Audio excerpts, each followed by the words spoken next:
What's up, my peoples? Welcome to Urban Reform Podcast. And today I just wanted to address a few things. First, I wanted to deal with this whole issue about the difference between Reformed theology and Calvinism. And wanted to discuss my opinion, my view on Flame's conversion from Calvinism to Lutheranism. That he just came out with his album, everybody's sharing it, it's all over Facebook, within the urban community. People are shocked, and people shouldn't really be shocked by people walking in their paths and choosing different theological perspectives. I know it's Flame, but I'll get into that in a minute. What I want to discuss real quick is what Reformed theology is and what is not. Okay, so Reformed theology is not Calvinism. That is one of the biggest problems and misconceptions we have today within, especially within the urban young community, not just the urban, but what they call the new Calvinism and all that stuff, which I reject that term in the first place. Also have my reasons for that. But the problem is there. Right away, people equate Calvinism with the total sum of Reformed theology. And that just is not the case. Okay? Reformed theology involves an entire paradigm of what we call covenantal theology. And when under the umbrella of covenantal theology comes the other studies within that. We have, it touches ecclesiology, the doctrine of the church, our doctrine of sacraments, regarding the Lord's Supper and baptism, and of course soteriology, the doctrine of salvation, eschatology, the doctrine of the last things, and so forth and so on. But today, in the last several years, let's just say that, in the last several years, thank God, don't get me wrong, there's been a resurgence of an interest of Reformed theology, or at least the aspect of Calvinism. Let's say that there's been an interest of Calvinism, but Reformed theology doesn't stop at Calvinism.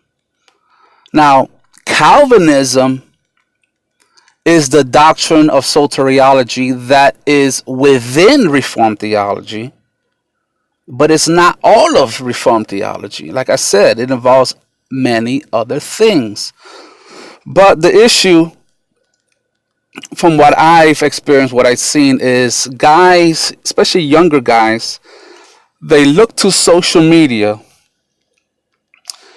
Facebook, especially Facebook, and their favorite celebrity pastors, and they look to get their information and their theology from that, especially on Facebook. You got guys claiming to be Reformed because they're Calvinists.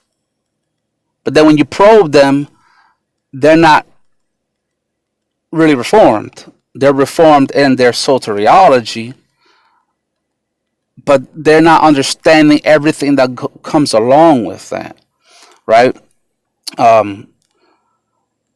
You start probing them, their dispensational and their eschatology, which is it's antithetical. Dispensationalism and covenant theology are hermeneutics. They're two opposing hermeneutics. You can't be both at the same time. Okay, you could be a Calvinist dispensationalist, but you can't be a Reformed dispensationalist. Okay, and so when you probe them, you start asking, okay, so what about the sacraments? Do you believe that the sacraments is a means of grace? And they're like, no, it's just a memory. It's just, the Lord's Supper is just a memoriam of the Lord. Saying that's not the Reformed view. So you start you probe it into that, and you start asking about the church government, and they have mixed views of that. Yeah, we just have deacons or elder, but the pastor, he controls everything, and then you have all this confusion within the church government, especially in non-denominational churches, where there's not much structure. There's business-like structure, but as far as church government, there really isn't much proper biblical structure within these so-called non-denominational churches, but they're Calvinists, right? So the last several years, there's been a confusion of the two, confusing Calvinism with being Reformed, and that just is not the case. And we've been talking about this over and over again. I deal with this several months ago on my other audio podcast on Anchor that I use about what does Reform mean anyways. And I talked a little bit about that also, because it's rampant. It's everywhere. It's like, who's your favorite Reformed pastor? You see a post on Facebook and somebody put John MacArthur, like Paul Washer, stuff like that. Like, don't get me wrong, I like personally, as a Reformed Presbyterian, I love John MacArthur. I love Paul Washer. I think they legit. We need those kind of pastors, especially in today's society. But they're not Reformed. They're Calvinists. Okay, but they're not Reformed. Reformed doesn't mean predestination, election, stuff like that. So we need to start, especially us who's been in the Reformed faith for a long time. I mean, myself being 24 plus years, 24 years. We have to make more emphasis on what Reformed theology is. And it's not, guys, it's not just because the word or the term Reformed. Who cares? I don't really care about the actual term Reform. What I care about is the beautiful principle doctrines behind of what that means. In especially in the doctrine of the sacraments, and the liturgical style worship, the regulative principle of worship, things like that. There's a lot more to Reformed theology. And if you want to study what really Reformed theology is, then you're going to have to make the effort to purchase some books on Reformed theology, systematic books. See, Reformed theology is a systematic theology also. Okay? But the problem is that, guys, with all due respect to many of you, you're lazy. You're being intellectually lazy because you don't want to take the time to actually dig deep and research. Not all of you, but there's some. Sometimes I keep to myself. I'm like, this guy doesn't, this, they don't know what they're talking about. Others, I try to explain stuff and they get mad. They get all prideful and they think I'm just trying to be a know-it-all. I'm just trying to help you out, trying to show you what the true beauty of Reformed theology is, that we believe is the most biblically consistent and faithful exegesis of Scripture. Okay? If I didn't believe that, I wouldn't be Reformed in the first place. But you have to take the time. You got to take the time to research the doctrines, what is behind Reformed theology. You got to get systematic, like Reformed Dogmatics, the 3-set volume or the condensed book by Dr. Herman Bavinck. That's a great place to start. Want something a little more easier? Get Dr. Louis Berkhoff, The Summary of Christian Doctrine, or his Systematic Theology. You have the Systematic of Dr. Charles Hodge, the Princetonians, these professors in theology. Get the Westminster Confession of Faith. Okay? That's a summary of Reformed theology within it. Even the London Baptist Confession of Faith, the Reformed Baptist Confession. I have no problem. Listen, I'm not one of those guys who say that, Baptists are not Reformed. I used to in the beginning. Because they don't believe, they don't have the same ecclesiology or, about the sacraments, and they reject infant baptism. Therefore, you're not Reformed. That's not true. I don't believe that. I believe that there's an inconsistency there when it comes to that, but that's not something that I would reject my Reformed Baptist brothers over. Because I find a lot of them more Reformed than I do Presbyterians, to be honest. So get the London Baptist Confession of Faith. Okay? Get the Westminster Confession of Faith. Read the Belgic Confession. Okay, read these things. Get these systematics. Read through them. Don't just get your system. Here's the problem. People get a systematic and they go right to election. Don't lie. We've all been guilty of it. We all go to our favorite pet doctrine to get stronger in that field. I'm just going to study what Bavinck says about election and predestination and the total, the 5 points. And then we ignore everything else. And we think that's it. We got it on lock. No, that's not how it goes.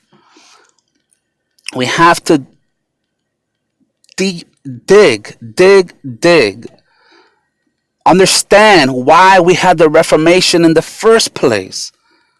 You have to understand church history if you're going to understand theology. Okay? You have to. You got to know why there was a Reformation in the first place. Why does Reformed theology exist in the first place? And trace our roots back even all the way to the church fathers. Okay?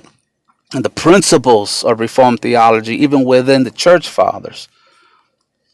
Even though some will say, take it like, no. There's principles. It's not full blown, but they're there. Okay?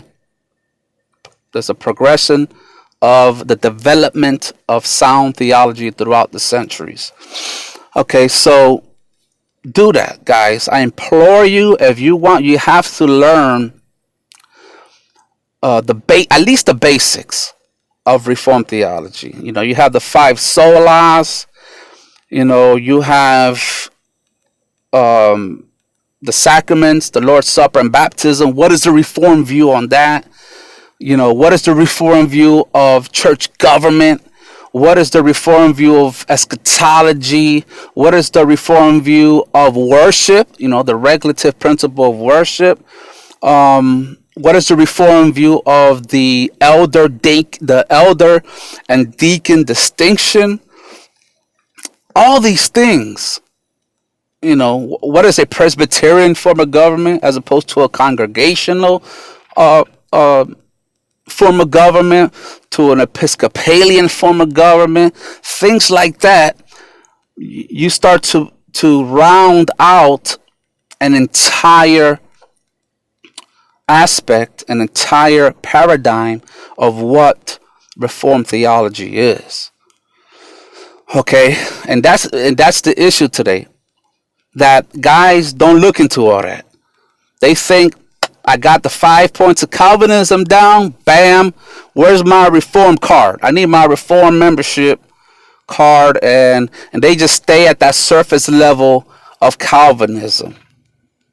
But then what happens? They start hearing critiques of deeper Calvinism, more in depth into Calvinism, or a critique of Reformed theology in general about the sacraments and things like that. And then they're challenged and they say, oh, I never heard that before. Oh man, Reformed theology is wrong. When you never even studied it in depth in the first place. And the only reason you even studied it was from a third party source who's critiquing it. See? So your study of Reformed theology now came from a negative critique of the theology you claim to hold, which you never really did. Okay, because you didn't take time to really dig deep into the richness of the Reformed faith. And trust me, you start studying these things, you will get a deeper knowledge of who God is, and it will enhance your gratitude and show the awe-inspiring glory of God's grace and mercy. Okay, at least for me and many people who I've talked to within the Reformed faith. Okay, so please, guys, let's do that. Dig deep. Study it. Take the time. But if you don't want to do that, you just only care about the 5 points of Calvinism and preaching the gospel, okay, but don't go around saying you're Reformed. Don't go around confusing people. See, that's how it spreads. People start spreading it, and then the information's out there that if you're a Calvinist, you're Reformed. And then you start making people who are not Reformed, the pastors and people, out to be Reformed when they're just really just Calvinists, and some are even watered down Calvinists. See, then it's all Reformed believe this. Reform. I saw a post where a guy saw Reformed, places works over grace, and they have modern style worship and drums and instruments and all this stuff, which that has nothing to do with Reformed theology. Okay, even though many will say that these things violate the regulative principle of worship, right? So at least understand it. Wherever you come out with that, you still have to study it for yourself and come to a conclusion. Look at what's been said throughout history. Find out what it is before you start making these claims. And that's the problem. People get their theology from social media, from memes, from false caricatures, from people online who are not even Reformed, and they start critiquing stuff, and because that's your friend, you believe them. No. Guys, be Bereans. Study for yourself. That's if you're serious about it. If you're not, then that's another story. But again, don't go running around calling yourself Reformed when you're just a Calvinist. Okay? And I'll be getting more into what Reformed theology is, into the doctrines, when I do a series on the Westminster Confession of Faith. Okay, so we can get more into what it is. What is Reformed theology and what does it entail? Okay, so which brings me to the issue with Flame. Now, I only met him once, but from what I've seen, in his music and interviews and whatnot, seems to me only had like I said earlier, a surface level understanding of Calvinism. Flame was not Reformed. Being a Calvinist, you know who's Reformed? Shaolin is Reformed. Timothy Brindle is Reformed. Christ-centric is Reformed. William Mendoza, the apologist. These guys are Reformed. They're not just Calvin. The cross movement is not Reformed. Love them brothers. Know them personally. But they're Calvinists. They're not Reformed. Why? Because they're dispensation. I mean, I don't know where they've come recently, where they are, but in our little discussions and debates, in person, on the phone, and Bible studies and whatnot, not Reformed, just Calvinists. Some are even 3-point or 4-point Calvinists. But anyways, my point is, we got to stop and say, oh, Flame went from being Reformed to a Lutheran. No, he went from a surface level understanding of Calvinism, went to a Lutheran seminary, was challenged, didn't know what to do with that, didn't know how to refute it, and fell, in my opinion, this is my opinion, he fell for those arguments against Calvinism and Reformed theology. Because the things I've heard him say and the quotes I've read obviously shows that Flame did not, and still does not, understand the essence of Reformed theology. Especially when you make the claim that Calvinist emphasizes sanctification over justification. That is just ridiculous. Or that we look to our good works to have assurance of salvation. Things like that. Okay, there has to be a distinction made within that discussion, as if Lutherans don't do that, because they do. And I can get into a whole discussion about Lutheranism, but I ain't gonna do that in this episode. Okay. So that's what I think, basically, about the whole Flame situation. And then you get people who are his friends, I get it. They want to defend Flame from the barrage of critiques, and they'll call it attacks on Flame. Because the Calvinists are responding to what Flame has been saying, which is just wrong, just straw man. Okay? But then these same people who defend Flame have the audacity to make this false accusation that we look at Calvinism as some infallible interpretation, and they tell us to chill. The Reformed view of Scripture is not infallible and this and that, when we're just defending ourselves. Mind you, Flame didn't just say, hey guys, I'm Lutheran now. No, he went out his way to critique, falsely at that, Calvinism in his music.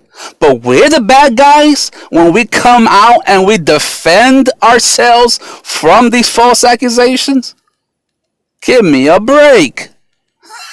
That's just ridiculous. They don't look at that part. Wait a minute. Flame attacks Calvinism. He went Lutheran. Listen, if you went Lutheran, that's your path to walk. Okay? I love my Lutheran brothers. The conservative Lutheran brothers. They're mostly Reformed too. They're Reformed. They're Protestants. They believe in sola fide, the 5 solas, and justification by faith alone, and the imputed righteousness of Christ. We disagree on the view of sacraments, of the Lord's Supper, and baptism. But they're my brothers. Flame is not going to hell. He's not apostate because he went Lutheran. That's fine with me. I love Lutheran theology where it's consistent. I just believe that Lutheranism, when you probe them to be consistent, they're not. They appeal to mystery when they cannot be systematic. Reformed theology is more of a systematic theology, when Lutheranism is really not systematic because they appeal to mystery. When you start trying to say, hey, you believe in elect? Yes. But can the elect lose their salvation? Yes. Wait a minute. And but it's a mystery. We don't understand it all, and we shouldn't try. Sorry. We don't buy that. That's fine if you want to believe that. As long as you trust in Christ alone for your salvation, listen, we cool. They're just inconsistent. Thank God for that blessed inconsistency within their view, which is fine.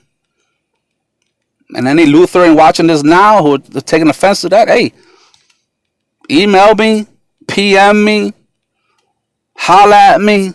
We can have a discussion. We could talk about it on my podcast or whatever the case may be. I love discussing these things respectfully and maturely. It's all good. Again, but these that's the thing with Lutherans are our brothers. So on the flip side, let's not act too crazy either. Okay, let's stop making accusations against his brother like he's not saved or he's unregenerate or he's going to hell or apostate. Nah, that's an extreme also, and we got to chill with that. Okay, I disagree. I wish he wouldn't have went Lutheran, but he did. Okay, we can just have discussions about that later on. But the problem is, again, he went out his way to critique and attack Calvinism within his music. Okay? And said a bunch of false accusations and straw man. Okay, especially about the sacraments, about Calvinism, about works, the law, gospel distinction. It's a mess. But listen, he fell for their critique of Reformed theology. That's fine. People have their own walks of life and have to deal with their own responsible studies and whatnot. So people need to calm down on both sides. He's not going to hell, and nor is it the case that Calvinists who are defending themselves from these accusations claim to be infallible or claim that their theology is ultimately infallible and perfect.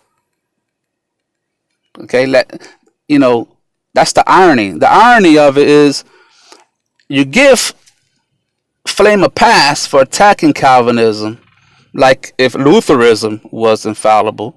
How come you don't say that to him? But when the Calvinists are defending themselves from the straw man, we're the bad guys.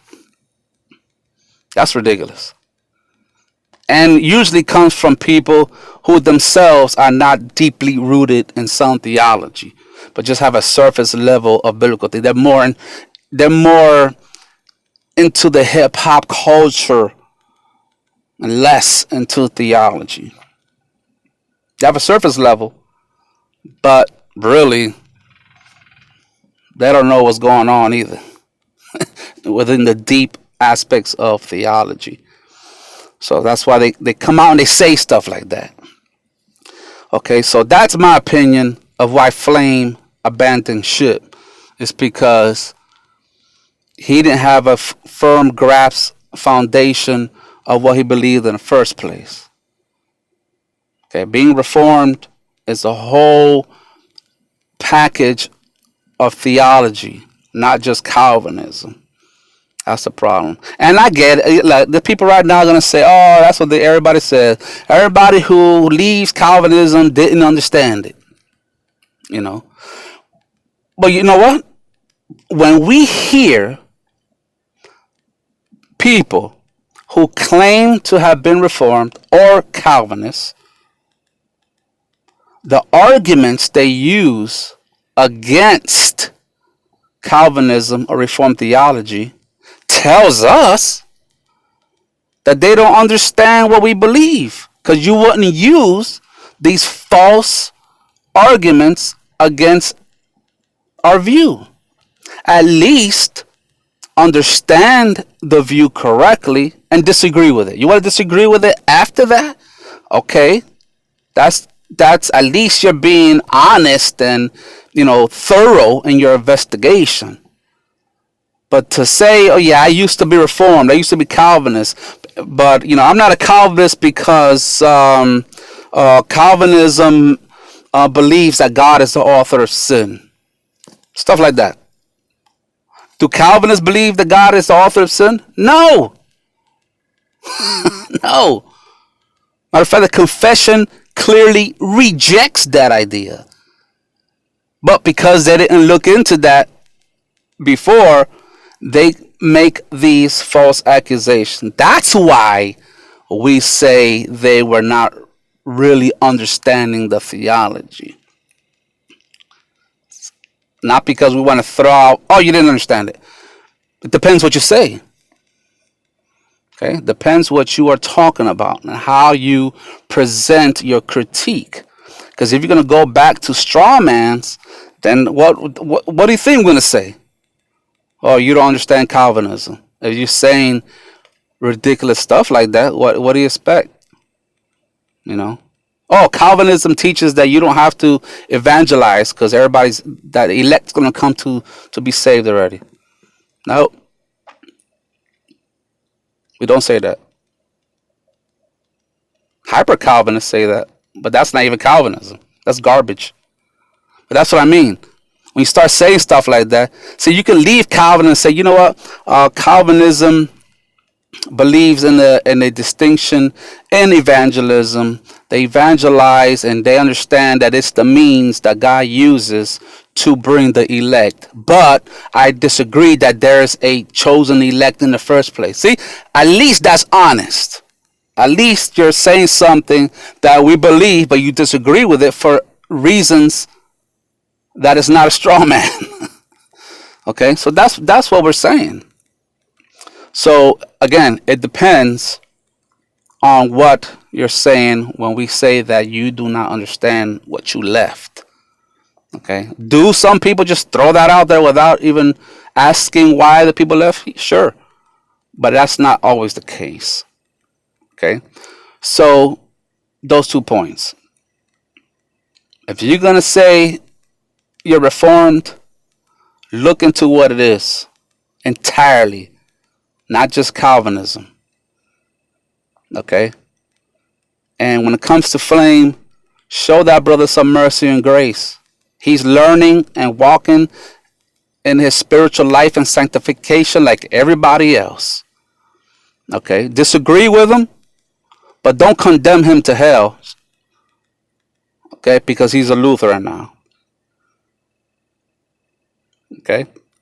Now, if he goes all liberal Lutheran and starts affirming abortion and homosexual marriage and all that nonsense, then you got to be like, well, now I kind of question what's going on, because now you're saying stuff that's just against God's moral law, period. But anyway, that's another issue. But regardless, I just wanted to get that off my chest. Seen a lot of that on Facebook, and let's be, responsible with our words. Let's be responsible with our views. Let's understand what we believe. You claim to be a Christian, know why you're a Christian. What the Bible says, to study to show yourself approved. Also being ready, always ready to give a defense of the faith that is in you.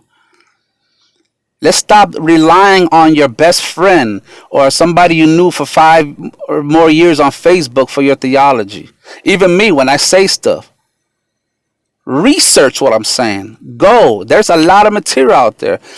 Get the books necessary to study. There's ebooks online. They're free too. There's free books. The Louis Berkhoff Summary of Christian Doctrine. You go to monergism.com. It's free.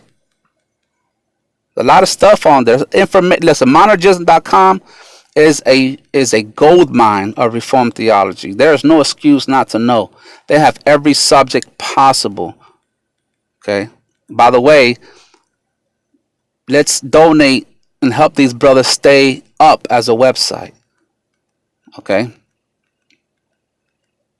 Same as reform.org, which my brother Scott Bushy and Matthew McCann are now running.